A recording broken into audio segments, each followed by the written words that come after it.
पहले वहाँ पे मॉर्चरी बॉक्स, जो फ्रीज़र बॉक्स है जो बना हुआ, वो नहीं था। हाँ। और एक डार्क रूम था जिसके ऊपर एक के ऊपर एक जो लावारिस शव है उनको फेंक दिया जाता था, लिटरली जिसको बोलते हैं, और वो खुद ब खुद डिकम्पोज होकर के बहते रहते थे। अगर पूरा समाज सिर्फ यहाँ लेने के लिए आएगा जी, तो सृष्टि में कुछ बचेगा नहीं। कि शहर में लावारिस शव इस तरह से पड़े हुए हैं और उनका संस्कार नहीं कर रहे हैं, आप सृष्टि को उनको वापस नहीं लौटा रहे हैं, तो ये कहीं ना कहीं परमात्मा के साथ में जो है वो आप गलत कर रहे हैं। जिस दिन मन में स्वार्थ और या फिर ये स्वयं का ये आने लग जाएगा कि मैं करने वाला हूँ, उस दिन आपके हृदय में भय आ जाएगा और फिर आप नहीं कर पाएंगे।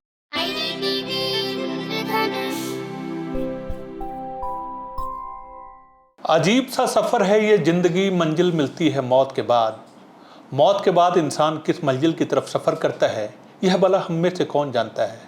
हम तो इंसान के उस आखिरी सफ़र या अंतिम यात्रा तक ही उसके साथ होते हैं जिसकी मंजिल कोई श्मशान या कब्रिस्तान होती है। हम यह मान लेते हैं कि श्मशान की चिता पर आग के लपटों के हवाले हो जाने या ज़मीन के नीचे की मिट्टी ही इंसान की अंतिम मंजिल है। लेकिन कई लोग ऐसे होते हैं जिनके लिए यह मंजिल आसान नहीं होती। कई लोग बगैर पहचान छोड़े मौत को प्राप्त हो जाते हैं। कई लोग ऐसे होते हैं जिन्हें श्मशान या कब्रिस्तान की मंजिल तक पहुंचाने वाला कोई नहीं होता। आज हम आपकी मुलाकात जिस शख्सियत से करवा रहे हैं वह लावारिस लाशों को सदगति प्रदान करने के अनूठे अभियान से जुड़े हैं। आप हैं प्रवीण लोहिया, जिनकी अगुवाई में बनी मुक्ति संस्था पूरे झारखंड में ऐसे शवों को मुक्ति या सदगति दिलाने की मुहिम चलाती है। हम इनसे जानेंगे कि यह अभियान कब, क्यों, कैसे शुरू हुआ और अब तक की इसकी यात्रा कैसी रही है। प्रवीण लोहिया एक सफल कारोबारी हैं, लेकिन यह अभियान उनका जुनून है, यह मिशन है। आइए हम जानते हैं उनसे उनके मिशन के बारे में। तो प्रवीण जी, ये बताइए कि आप जो ये मुक्ति नाम की संस्था चलाते हैं, आप और आपके साथी मिलकर, इसकी शुरुआत कैसे हुई? कैसे ये ख्याल आया कि ऐसे शव जिनकी पहचान नहीं हो पाती, जिनका कोई नहीं होता, जिनको लावारिस शव भी हम लोग कहते हैं, उनको मंजिल तक पहुंचाया जाए? तो इस सफ़र की, इस यात्रा की शुरुआत कैसे हुई? सबसे पहले तो आपको नमस्कार, आपके न्यूज़ चैनल को नमस्कार और हमारे सभी दर्शकों को नमस्कार।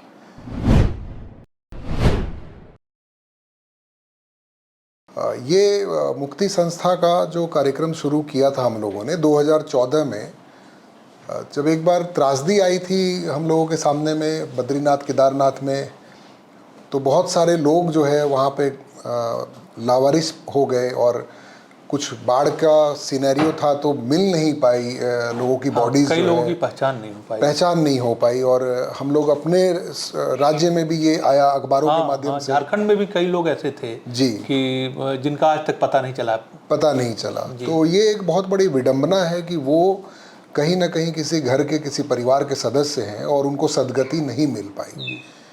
तो ये सब दिमाग में चल ही रहा था। तब तक मेरे पास में हजारीबाग से एक व्यक्ति आए और वो ऐसा कार्य करते थे कि भाई लावारिस लाशों का अंतिम संस्कार करना, और वो उन्होंने बताया कि भाई ऐसे हम लोग मदद के लिए रांची शहर में आए हैं, आप लोग भी इससे मदद करेंगे। हम लोग, मुझे लगता है मोहम्मद खालिद, तो वो आए थे, तो उनको हजारीबाग से हमारे एक परिचित ने भेजा था। तो मैंने उनको बैठाया और मेरे मन में वो प्रेरणा, चूँकि वो बद्रीनाथ केदारनाथ वाली बात जो है वो दिमाग में थी जी। और तब हमने उनसे चर्चा किया कि आप कैसे करते हैं, क्या करते हैं। तो उन्होंने बताया कि भाई हम लोग अंतिम संस्कार करते हैं और जो जलाने की विधि है उससे करते हैं। तो फिर एक मन में आया कि वो मुस्लिम हैं और जलाने की विधि से कर रहे हैं, हजारीबाग से आके कर रहे हैं। बिल्कुल। तो क्या हमारे इस 25 लाख वाले आबादी के शहर में कोई भी ऐसा जीवित व्यक्ति नहीं है जिसके अंदर में संवेदना, मानवता जीवित हो, कि वो कोई भी व्यक्ति आगे नहीं आ रहा है? तो ये एक बड़ा प्रश्न है जी। इस पे फिर विचार मंथन किया हमने, अपने घर में भी बात की, पेरेंट्स से बात करी जी। मन में बहुत सारा विषय था, बहुत सवाल थे कि क्या है, कैसे करना चाहिए, नहीं करना चाहिए, क्या इस कार्य को आगे लेकर के जाएं, शुरू करें जी। तो हमारे पिताजी ने बोला कि नहीं, ये काम करना चाहिए, ये अच्छा है, ईश्वर का कार्य है। आमतौर पे ऐसा जब लोग काम करना चाहते हैं तो सबसे पहला विरोध जो है वो घर से ही झेलना पड़ता है। बिल्कुल। तो हमने पहले उन्हीं से राय विचार किया जब मेरे मन में बहुत सारे प्रश्न थे। फिर हम लोगों ने वहाँ पे एक संस्था बना करके शुरुआत की। तो शुरुआत के दिनों में ये समस्या थी कि किनका नाम लिखें, जी वो कौन लोग होंगे समाज के जिनसे हम पूछने जाएंगे और वो इस काम में साथ देंगे। तो जैसे जैसे लोग मिलते गए जी तो 10-12 लोगों का नाम हमने एक पेपर पे नोट डाउन किया, उन लोगों से बातचीत की जी। और वो लोग तैयार हुए कि हाँ हम लोग आपके साथ हैं। हाँ, इसी को कहते हैं कि मैं तो अकेला ही चला था जानिबे मंजिल, मगर लोग साथ मिलते गए और कारवां बनता गया। तो उन लोगों से फिर मैंने मीटिंग करी और मीटिंग करके बोला कि भाई ये काम करना है। तो ये समझिए कि वो हमारे अच्छे मित्र रहे और या समझ लीजिए कि हर काम में मेरा साथ देने वाले लोग थे। जी। तो वो आंख बंद करके जुड़ गए और जुड़ने के बाद में फिर वो 12-13 लोगों से, मतलब मुझे लगता है कि 2013 का साल रहा होगा। 2014 था। 2014 हाँ जी 14 का था जी। और फिर वहाँ पे हम लोगों ने शुरुआत करी और शुरुआत में 5 डेड बॉडी को ले जा करके अच्छा, और हरमू मुक्ति धाम में जी। ये रिम्स में रिम्स से, हाँ अच्छा, रिम्स में ऐसी लाशें जो जिनकी पहचान नहीं हो पाती है। तो 72 आवर्स के बाद में प्रशासन उनको डिक्लेयर कर देता है कि अनक्लेम्ड है वो। हाँ। फिर 5 बॉडीज जो है वो खालिद भाई और उनकी टीम लेकर के आए थे जी रिम्स से। वहाँ हम लोगों को बोले कि हम उधर का काम देख लेंगे, आप घाट का जो है वो काम देख लीजिए। फिर कुछ ऐसी परिस्थितियाँ बनी कि वो लोग नहीं आ पाए या ऐसा अगली बार, और लेट हो रहा था इन चीज़ों में, बहुत सारी परेशानियाँ आई।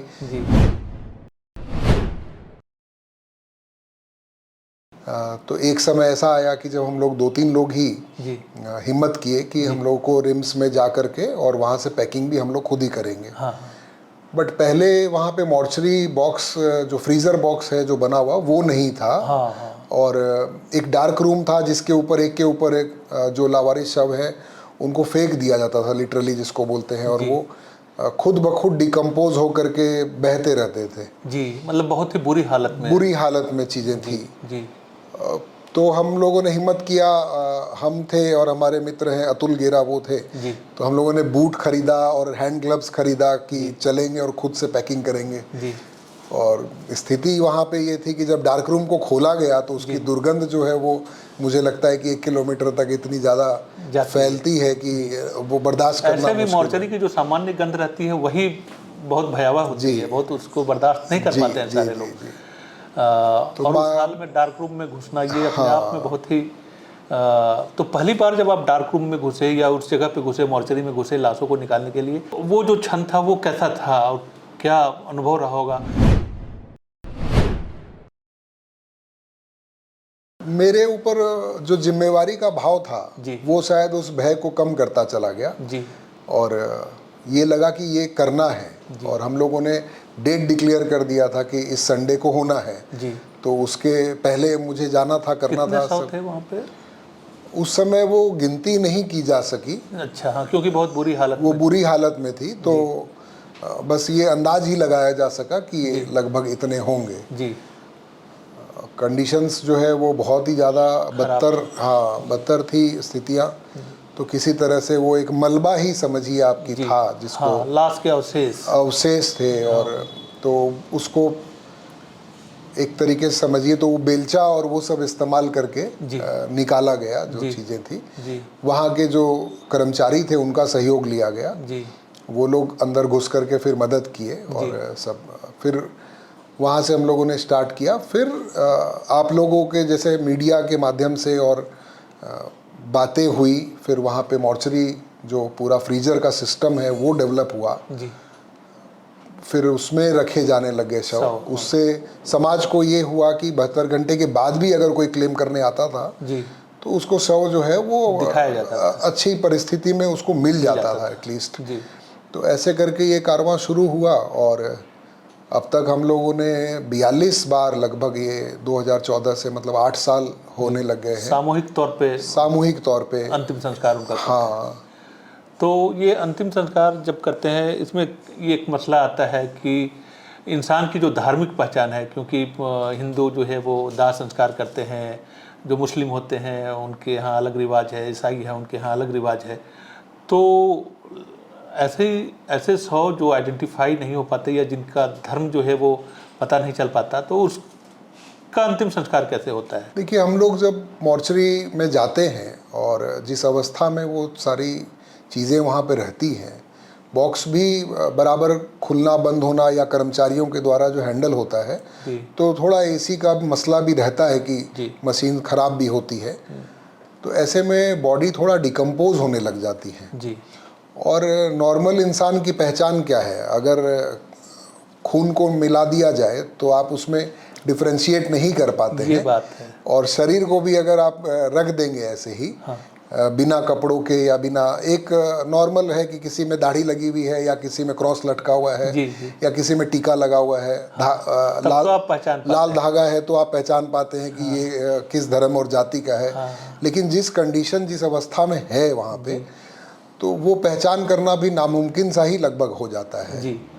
और कुछ अलग धर्मों के लोगों ने बोला भी था, तो हम लोगों ने कहा कि आप आकर के पहचान कर सकते हैं, जो आपको उचित लगे कि, तो वो आप हम लोग के कई साथ बार मिल ऐसा होता करके। है कि हाँ कि कुछ की पहचान तो होती है लेकिन उनका अंतिम संस्कार करने वाला कोई नहीं होता। कोई नहीं होता है। हाँ, तब तो आसान होती हैं चीज़ें। जी। अच्छा, एक बात बताया जाए कि आप सफल कारोबारी हैं, कारोबार से जुड़े हुए हैं, तो इस अभियान के लिए वक्त कैसे निकालते हैं, या फिर कौन से लोग जो है, या जो आपके साथी हैं, मैं समझता हूँ कि उनके भी अपने काम धंधे, कारोबार, नौकरियां हैं, इसके बाद आप वक्त निकालते हैं, तो ये कैसे संभव हो पाता है? देखिए, समाज सेवा करने का हर आदमी के अंदर में एक जुनून होता है कि मुझे कुछ ना कुछ करना है। व्यक्ति इस धरती पे बिना कुछ लिए आता है। बिल्कुल। वो माँ की कोख से जन्म लेकर के धरती पे आता है और पूरे जीवन इस समाज से और इस सृष्टि से सब कुछ लेकर के अपना जीवन यापन करता है। बिल्कुल। अंततः वो भोग विलास सब कर करके, चीज़ों का उपयोग उपभोग करके और अंतिम यात्रा पे निकल जाता है। तो आवश्यकता इस बात की है कि अगर पूरा समाज सिर्फ यहाँ लेने के लिए आएगा जी। तो सृष्टि में कुछ बचेगा नहीं। बिल्कुल।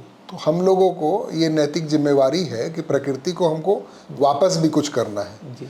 तो अगर हमारा शरीर पंच तत्व से बना है, जी।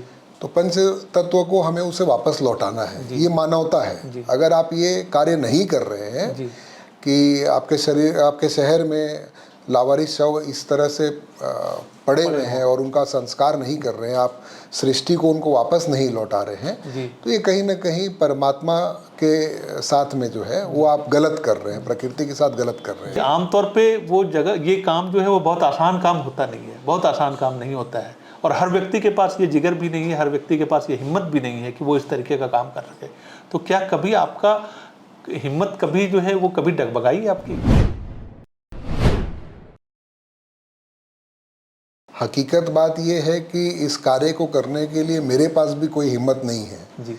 ये ईश्वरीय शक्ति है कि जब हम अपने यूनिफॉर्म में आते हैं, या जैसे ये निर्णय ये तय हो जाता है कि रविवार को कार्यक्रम है, तो शनिवार रात से समझिए एक बेचैनी सी मन में आती है। और अगर संडे को सुबह जैसे ही अपने यूनिफॉर्म में आए कि मुक्ति संस्था का टी शर्ट पहन लिया और हम लोगों ने अपने जूते वूते कस लिए, तो फिर ये ख्याल नहीं रहता है कि मतलब चीज़ों को लेकर के ऐसा मन में भाव उत्पन्न नहीं होता है।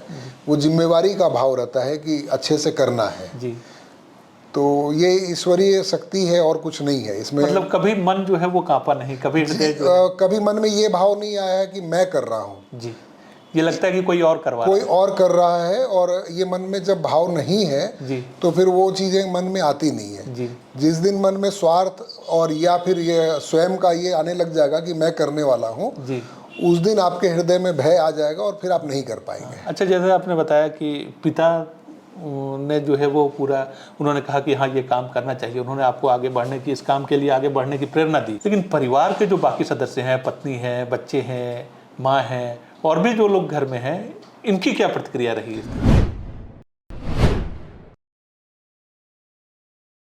हमारी माताजी ने बचपन से अष्टांग योग की प्रक्रिया में हम लोगों को, सभी भाई बहन को निकाला है। मतलब बहुत बचपन से ही हम लोग अध्यात्म से जुड़े रहे और सब करते रहे। तो वो मुझसे ज़्यादा आध्यात्मिक है। अच्छा। तो उनको और ज़्यादा प्रेरणा आती है कि समाज के लिए कुछ करो। बिल्कुल। वरना उनका ये कहना है हमेशा कि जानवर भी अपना पेट भर लेता है, जी तो इंसान तो अपने लिए रोटी कमा ही लेगा, जी लेकिन अगर आप किसी और को नहीं खिला रहे हैं साथ में, या अपनी अपनी कमाई से नहीं खिला रहे हैं, जी उनके बारे में नहीं सोच रहे हैं, तो मनुष्य जीवन व्यर्थ है। जी तो इसलिए ये प्रेरणा समझ लीजिए कि पूरे परिवार की तरफ से थी जी कि करना है। जी। अच्छा, ये बताइए कि इस अभियान में अब तक कितने शवों का आप लोग अंतिम संस्कार कर चुके हैं? हम लोग ने 1567 1567, और आमतौर पे जैसे मान लीजिए जो लावारिस शव होते हैं वो कहीं एक्सीडेंटल होते हैं या कहीं पे पाए जाते हैं, जी तो उनके पास कुछ रहता नहीं है, वो कपड़ों से पहचान करना मुश्किल हो जाती है। बिल्कुल। तो वो सब एक साथ ही हम लोग सामूहिक चिता लकड़ी की लगाते हैं, और गौ काष्ठ का भी उपयोग करते हैं हम लोग, जी। और उसके बाद में एक साथ में सब कर देते हैं। इस अभियान का खर्च जो है वो जाहिर तौर पे सहायता से या क्राउड फंडिंग से?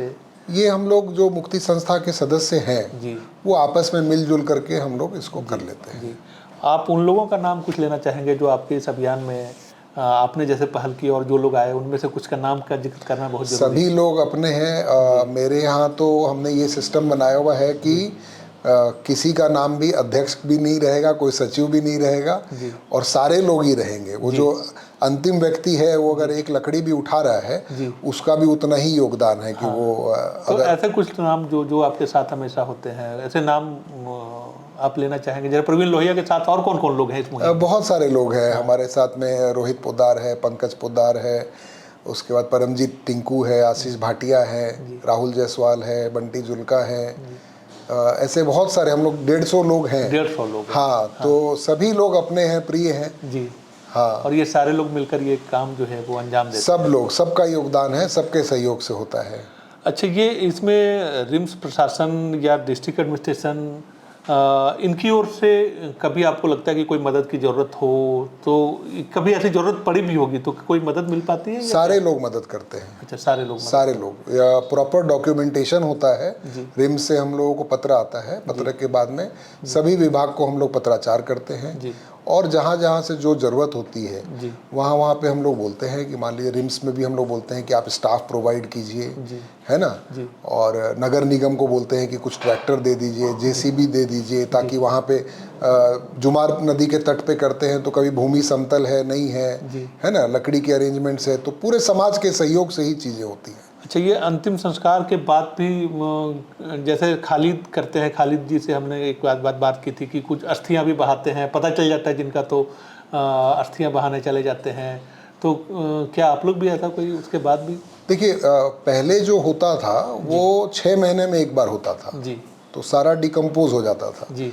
अभी क्या होता है कि हम लोग 1.5 महीने में एक बार लगभग करते हैं, तो वो सारी चीज़ें ठीक ठाक अवस्था में रहती हैं। और जहाँ आप हिंदू संस्कृति की बात करेंगे, जो भारतवर्ष की संस्कृति बोलना चाहिए, जिसके अंदर में बहुत धर्मांतरण जो भी हुआ वो सब भी चीज़ें हुई है, हाँ, तो अलग मसला है। अलग मसला है। तो मान लिया जाए कि हिंदुस्तान में रहने वाले लोग हैं, तो इसमें हम लोग एक जो धारणा बनी हुई है कि नदी के तट पर अगर किया जाता है तो वो पंच तत्वों में सारा विलीन हो जाता है, तो फिर वो अस्थि विसर्जन या उस तरह की चीजें कुछ रहती नहीं है। हाँ, जरूरत। इसीलिए जुमार नदी आप लोग, जुमार नदी के तट पे हम लोग करते हैं, तो वहाँ पे पूरा पंच तत्व जो है वो उपलब्ध है। जी जी। और 2 दिन के बाद में जब वो ठंडी हो जाती है जी, चिता की राख जो है, तो हम लोग वहाँ पे मट्टी गिरवा करके उसको दबा देते हैं। अच्छा, हाँ, मतलब उनका अंतिम संस्कार हो गया, वो जिसको कहते हैं कि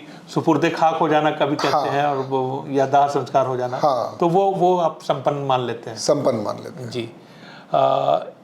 एक और सवाल जो आखिरी जो ये चाहेंगे कि समाज के लोगों से आप क्या कहना चाहेंगे कि किस तरीके से ये जो एक अभियान है उसमें आप समाज से क्या अपेक्षा रखते हैं?